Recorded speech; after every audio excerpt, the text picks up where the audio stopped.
Chain Leo is ready for some martial arts action with today's game, Three Ninjas Kick Back for your Sega Genesis. Let's go ahead and take the Three Ninjas, pop it in my Sega Genesis, and see how it holds up today. Let's go to the game. Three Ninjas Kick Back was published by Psygnosis and, according to SegaRetro.org, was released in December of 1994, surely making it one of the hottest games for Christmas of that year. It is based on the third Three Ninjas movie, which came out earlier in 1994. The manual opens with the following. Welcome, humble players, to the realm of the ninja. I, Mori, will train you in the arts of ninjutsu. You must be prepared for the amazing journey you are about to take. Never forget, a ninja is heart, body, mind, and spirit.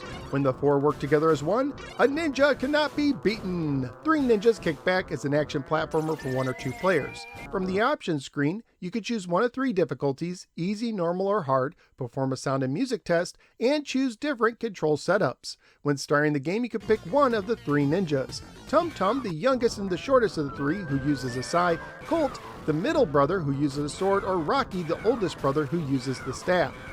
For the standard controls, the D-pad moves, climbs and crouches, A attacks, B jumps, and C uses a bomb weapon that you can collect throughout the levels, although you can only carry one type of bomb at any time and your inventory is limited as shown at the top of the screen.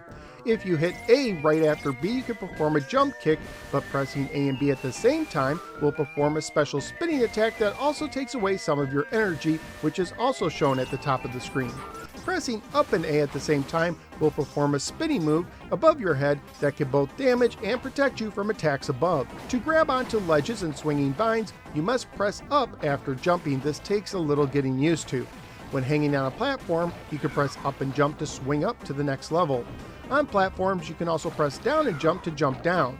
Throughout the levels, you might find trampolines to jump on and recessed areas you can hide in. While most levels are pretty straightforward, some will have you find and destroy certain objects. Occasionally, you will face a boss as well. When you complete a level, you are given a password to help save your progress. There are also many items to gather for points, extra lives, extra time, extra special weapons, to temporarily power up your weapon to shoot projectiles, and to destroy all the enemies on screen. There are also tokens to collect throughout the level, with the token counter shown on the top in between your lives and bombs. Collect 100 and get a free life. There are also bonus stages to further increase your score. The graphics in the game are fine, featuring some nice cutscenes starring the shopkeeper from Tremors and some comical looking bosses. The music is actually surprisingly pretty good, and the sound effects get the job done. Family friendly wise, the game received a MA13 rating due to animated violence, but the action is fairly tame.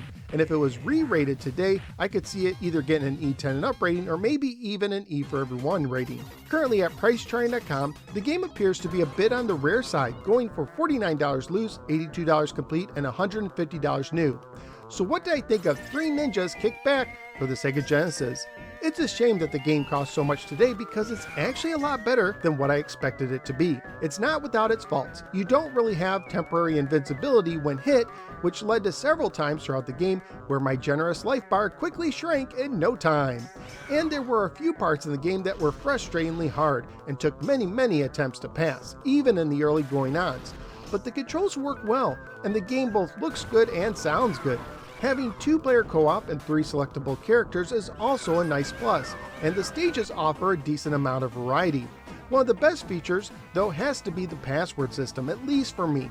Being able to try over and over again on some of the frustrating parts without having to play through the entire game really helped me enjoy it more. There are definitely better action platformers on the Sega Genesis, but this is a solid second-tier title that would have made for a perfect weekend rental for me back in the 90s. So where am I going to rank Three Ninjas Kick Back? I'm looking at the top half of my ranking somewhere in the 20s. I do prefer the beat-em-up action of Captain America more at 23, but I will put this over Chuck Rock at 24. So the 51 games now ranked for the Sega Genesis, Three Ninjas Kick Back is kicking back at the 24th position. I may not know if any of the films are good or not, but I did enjoy Three Ninjas Kick Back on the Sega Genesis, but that's just what I think. What do you think? Let me know in the comments below. Also, please like, share, and subscribe. Follow me both on the Facebook and the Twitter, join the Discord, support the show at patreon.com/NoSwearGamer, and click the bell so you don't miss any future videos. Thank you for giving me a little part of your day, and I look forward to see you next time in the next episode of the No Swear Gamer. Take care, and watch out for crazy nurses.